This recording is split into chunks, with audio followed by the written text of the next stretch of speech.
Hello,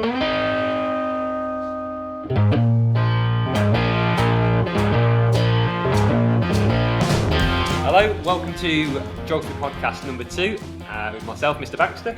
And me, Mr. Allsopp. Okay, so the last podcast was about an earthquake in a poor country called Haiti. We're going to contrast that with an earthquake in a rich country, or a HIC, a high-income country. HIC? Yeah, that's right, which is New Zealand. So, lots of sheep in New Zealand. There are. Isn't it a true fact there's more sheep than people? By quite a long way. Possibly. If you can't correct me, I'm going to say that's definitely true. There's definitely a lot of sheep. And a lot of earthquakes. They get hundreds and hundreds every year. Do the sheep fall down? They must do. They must do. But we're not here to talk about the sheep. Oh, right, okay, sorry. Let's move on. So, can you remember from the last podcast what causes them? Yeah, so you were talking about this sort of jigsaw, that was the analogy you used, wasn't it? It was, well done, yeah. And that the Earth is a jigsaw made up of lots of different parts called tectonic plates. And then when they move... I'll tell you, what people remember from geography when they do it at school is tectonic plates and Oxbow Lakes. Why those two? Because everything else must have not been taught. Not worth knowing. No, not worth knowing, to be honest. No, honestly not. So, yeah, same thing happens here. Two jigsaw pieces. This time, though, they're going towards each other. Right. Not by a lot, people sometimes get this confused. We're talking a couple of centimetres every year. These tectonic plates are moving. Well, they must be massive. So. Yeah, they're going to go really slow. But sometimes people think they're going to be metres and metres. But they're not. They're going into each other, which is called a destructive boundary. So destructive, think about what that means. It's going to create violent volcanoes in the North Island of New Zealand. But in this part, it is a lot of earthquakes because they're scraping past each other. Because when you've got two jigsaw pieces, one is heavier than the other. When they meet, the heavier one is going to go underneath. Right. We call this subduction. I don't know if you can think of any other words that start with sub that are to do with like going under. Subdue, being subdued. Being down. Being down. And substitute. How does that go? Don't really work that way. You pick the one that doesn't work. What about, what do you call the underground? What are the Americans? Subway. Yes. So, yeah. Below the ground. So, subduction. Submarine could have used as well. Submarine? Yeah. Just not substitute. You'd be terrible at family fortunes. But. Yeah, so, and this happened in 2010. It happened, and I guess this is quite important, early morning, 4:35 a.m. Why is that important? Well, because what would the vast majority of people be doing at 4:35? Sleeping. So, if this was to happen any other time of day, potentially the impacts could have been different. Maybe not worse or better, but certainly different. But to compare this with Haiti, it was almost the identical strength. But it basically was. We're going to say this was a 7.0 on the Richter scale, just as Haiti was. Right. Problem is, in Haiti, remember back, there was 230,000 people that died, most of them from collapsing buildings.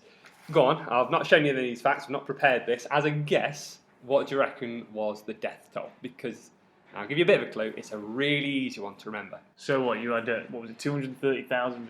In Haiti, same strength, but obviously now hitting a high-income country. So you said it's easy to remember. Is it half that value? Not half, no. So 23,000. Zero. Nobody died. Big fat zero. Nobody died. Because as I said, New Zealand, because they are situated right on the boundary between two jigsaw pieces, they get earthquakes all the time. So they're prepared for them. Right. And this is, this is why in an exam, they are more likely going to ask you about Haiti because there's more to say. Well done, New Zealand. Yeah, it was. A couple of people got injured because naturally with things falling from buildings because they did shake quite fall out of bed. Maybe they fell out of bed. Maybe a sheep fell down a cliff. Who knows exactly? I'm not too sure. But a couple of people were injured that made a full recovery. In terms of the effects, then, as I said, the big one is there's no deaths. 500-ish buildings were damaged, had to be repaired. A lot of the electricity went off, which I guess is no surprise because this is a huge earthquake. 7 out of 10, you don't get too many of those. Hospitals, unlike Haiti that was cracked in loads of pieces and people had to find any old building to use as a hospital, they had backup generators. So it's a case of flicking them on and that's it. Yeah, and try and go about your lives like normal as best as you can. The effects we call secondary, the ones that sort of the knock-on effects that take a little while, did include a few sewage pipes being cracked. So the sewage did go into the local water sources and did make 28 people to be ill. But not you mentioned last time about cholera, a massive cholera outbreak. Yeah, nothing on that scale. No, nothing at all. Right. 28 people. So they didn't have to do much, I'm guessing. in response? What did they do in response? It must have been nothing on the scale. No, because obviously, like I say, these are a very rich country. They basically did a lot of it in-house. And I guess one of the big things is straight away in response, ambulances were out on the street of Christchurch helping people, the few that were injured. Because, you know... Christchurch, that's the capital? No. Wellington's capital. Wellington. It's a big city, but not quite the capital. Also a boot. Right, thank you. But they did have a curfew of Christchurch because what often follows a big natural disaster is people go a bit crazy and they start looting the place because it seems like it gets a bit lawless. People are panicking, running around. You get your opportunists come out and start. Yeah. I don't know why I've always hit up JD. I think for some reason people want either a new TV or they want a new pair of trainers. So they'll get to Curry's or... Yeah, these seem to be the places that often get hit. So there was a curfew to stop any looters. The ambulances were out. This was sort of straight away. Longer term, it cost New Zealand roughly about $4 billion, which, you know, is a lot of money, but they did have the reserves, as a rich country do, to either get the money themselves or to get loans from other places.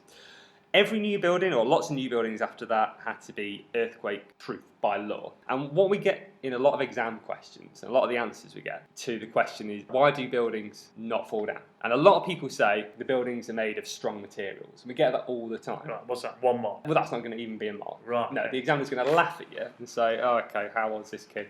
11 years old. Right. Because anyone can come with that. You can come with that. Yeah. And you haven't done a geography GCSE, have you? No. No. So what we need to do is we need to say that buildings are earthquake proof and then give examples. Right. So a lot of the time in the walls they have just beams, like strong beams that go across like an X. Right. Does that make them earthquake proof? Yeah, it makes them stronger. Right. Yeah. You've got to make the building strong and then flexible. Triangles.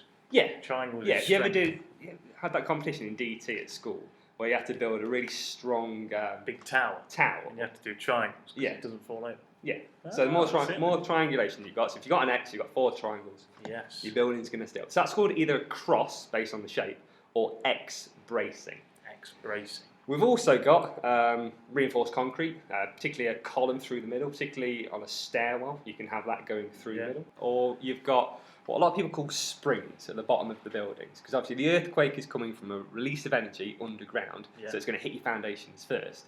So if you have these springs that we call shock absorbers, they will obviously take on the energy, and then the building is going to be sort of spared from most of it. Also, really easy one to think about are the windows. If you've got shatterproof glass, then that's not going to injure people. Or a lot of buildings have automatic shutters when there's an earthquake. Press a button, or normally automatic, and they come down. Everyone's going to be safe. Really? And this is why there was no death. In terms of the responses, like I say, they did well. Schools went back. They might have had a day or two's disruption, but then unfortunately for a lot of people who were wanting a lot of time off school, schools were reopened straight away. Infrastructure, okay, some lines were affected, but again on the trains, a lot of them within a week or two back to normal. There was an aftershock, which is a smaller earthquake hitting the same place the year afterwards, February 2011, because all these buildings did stay up, but they were obviously severely weakened. People did die in that one. Oh dear. So in terms of, I guess, a secondary impact, that wasn't good. But overall, it was pretty successful. Definitely. No one died. They could pay for the damages themselves, back to normal straight away. So this is probably the most positive a case study we can possibly do. And the difference is money. Yeah. So there we are. You feel enlightened? I feel very enlightened. You feel like you've learnt a bit. There's lots of sheep in New Zealand. It's goodbye from me. And goodbye from you.